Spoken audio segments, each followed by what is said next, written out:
ഉത്സവം കണ്ട് മടങ്ങവേ ജനക്കൂട്ടത്തിലേക്ക് വാഹനം ഇടിച്ചു കയറി അമ്മയും മകളും മരിച്ച സംഭവത്തിൽ ഡ്രൈവർ പോലീസിൽ കീഴടങ്ങി. അപകടത്തിനിടയാക്കിയ റിക്കവറി വാഹനത്തിന്റെ ഡ്രൈവർ ചെർന്നിയൂർ മുടിയക്കോട് സ്വദേശി ടോണിയാണ് കല്ലമ്പലം പോലീസിൽ കഴിഞ്ഞ ദിവസം കീഴടങ്ങിയത്. വൈദ്യപരിശോധനയ്ക്ക് വിധേയമാക്കിയ ടോണിയെ കോടതിയിൽ ഹാജരാക്കി. അപകടത്തിന് ശേഷം ഒളിവിൽ പോയ ടോണിക്കായി പോലീസ് അന്വേഷണം ഊർജിതമാക്കിയതോടെയാണ് പ്രതി പോലീസിൽ കീഴടങ്ങിയത്. ഇയാൾ പോകാൻ സാധ്യതയുള്ള സ്ഥലങ്ങളും സുഹൃത്തുക്കളും പോലീസ് നിരീക്ഷണത്തിലായിരുന്നു. ടോണിയെക്കുറിച്ച് പോലീസിന് വ്യക്തമായ സൂചന ലഭിച്ചതോടെയാണ് പ്രതി കീഴടങ്ങിയത്. കഴിഞ്ഞ ഞായറാഴ്ച രാത്രി 10:45 ശേഷമായിരുന്നു അപകടമുണ്ടായത്. വർക്കല പേരേറ്റിൽ കൂട്ടിക്കട തൊടിയിൽ ഭഗവതി ക്ഷേത്രത്തിലെ ഉത്സവം കണ്ട മടങ്ങിയവർക്കിടയിലേക്കാണ് റിക്കവറി വാഹനം നിയന്ത്രണം തെറ്റി ഇടിച്ചു കയറിയത്. പേരേറ്റിൽ സ്വദേശിനിയായ രോഹിണി, മകൾ അഖില എന്നിവരാണ് സംഭവത്തിൽ മരണപ്പെട്ടത്. അപകടത്തിൽ മറ്റ് 5 പേർക്ക് പരിക്കേറ്റിരുന്നു. വർക്കല കവലിയൂർ റോഡിൽ കൂട്ടിക്കട ജംഗ്ഷന് സമീപം അമിത വേഗതയിൽ വന്ന റിക്കവറി വാഹനം എതിർദിശയിൽ വന്ന സ്കൂട്ടിയിൽ ഇടിച്ച ശേഷം റോഡിലൂടെ നടന്നു പോവുകയായിരുന്ന ആളുകളുടെ ഇടയിലേക്ക് ഇടിച്ചു കയറുകയായിരുന്നു. പരിക്കേറ്റ രോഹിണി, അഖില എന്നിവരെ ഉടനെ ആശുപത്രിയിൽ എത്തിച്ചെങ്കിലും ജീവൻ രക്ഷിക്കാൻ കഴിഞ്ഞിരുന്നില്ല.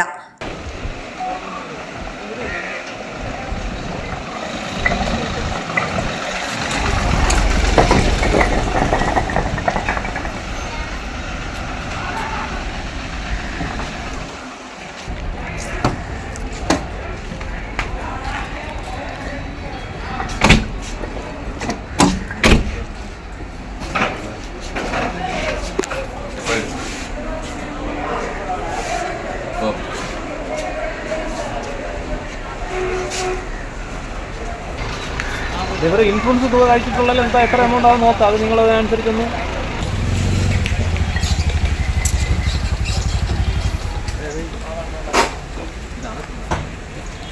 ഇത് കണ്ട് പിന്നെ കണ്ടിരുന്നു.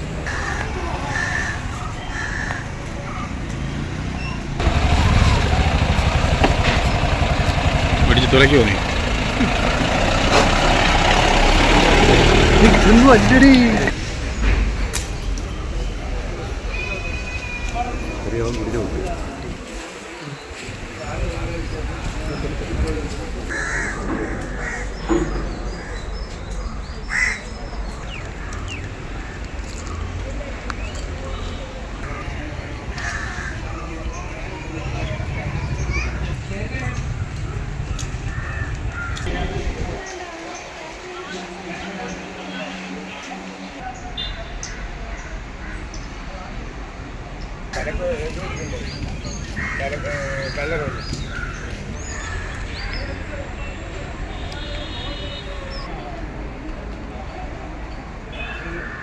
അമ്മയെയും മകളെയും ഇടിച്ച ശേഷം വാഹനം സമീപത്തെ കടയുടെ മതിലിടിച്ച് തകർത്തിരുന്നു. പിന്നീട് അവിടെ നിർത്തിയിട്ടിരുന്ന കാറിൽ ഇടിച്ചാണ് വാഹനം നിന്നതെന്നാണ് ദൃക്സാക്ഷികൾ പറഞ്ഞത്. മരണപ്പെട്ട അഖില BSc MLT വിദ്യാർത്ഥിനിയായിരുന്നു. വിസ്മയ ന്യൂസ്, കല്ലമ്പലം.